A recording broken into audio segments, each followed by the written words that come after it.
let's see what's happening in the world, all over the world now. Even as U.S. President Trump has consistently pushed for ceasefire between Russia and Ukraine, there is no sign of ending the bloodbath. On Sunday, Ukrainian President Volodymyr Zelenskyy accused Russia of striking Kyiv from the Black Sea. And the two warring neighbours had agreed on ceasefire in the Black Sea in March as part of the U.S. mediated ceasefire efforts. Here's a report. Take a look.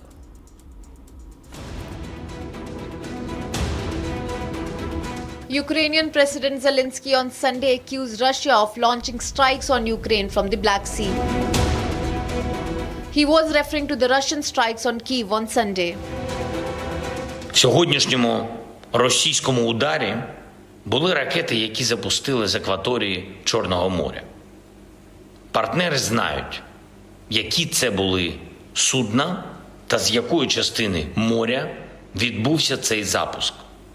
Це одна з причин, чому Росія спотворює дипломатію, чому Росія не йде на безумовне припинення вогню. Вони хочуть залишити собі можливість бити з акваторії моря по наших містах, по наших портах. At least one person has been killed and several others wounded in Russian raids on Kyiv as well as the south of Ukraine on Sunday's strikes. Ukrainian military boats patrol the Black Sea coastline of the Odessa region. In March, Russia and Ukraine laid out their conditions on adhering to a cessation of hostilities and safe navigation in the Black Sea at the United Nations Security Council. However, President Zelenskyy insisted that ceasefire is not only about freedom of navigation but also about security.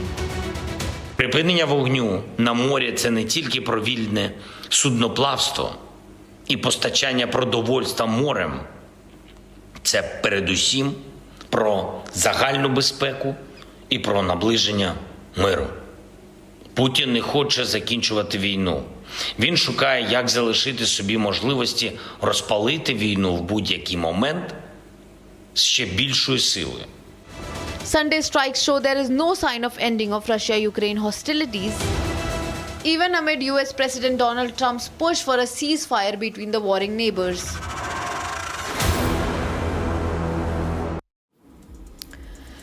Pope Francis made a heartfelt return to the public, appearing in St. Peter's Square for the first time since the hospitalization 2 weeks ago. Another 88-year-old pontiff has greeted the crowd, offering prayers for healthcare workers and the world. Here's more on this.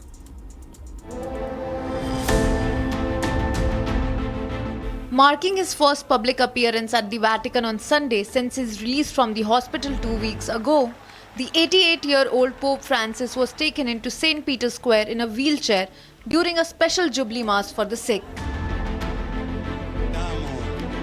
Rolled to the front of the altar in the square, the pontiff greeted the crowd that stood to catch a glimpse. Buona domenica a tutti. Grazie tante. His voice sounded stronger than when he addressed well-wishers outside of Gemelli Hospital on the day of his release on March 23.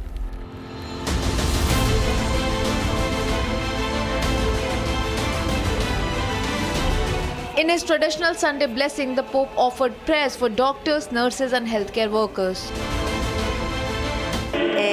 Oggi è stata una giornata splendida di sole e questo secondo me è grazie al nostro Papa che all'ultimo secondo ci ha fatto questa grande sorpresa e si è presentato. Ci ha fatto emozionare e siamo contenti che lui c'è e sta con noi e noi preghiamo per lui ogni giorno e lui prega per noi, per la pace, per tutto il mondo, perché questo è il messaggio del nostro pellegrinaggio oggi, portare pace in tutto il mondo. During his appearance from the hospital when first discharged, he struggled to speak and raise his arms, but managed to wave to people and gave a thumbs up from a balcony.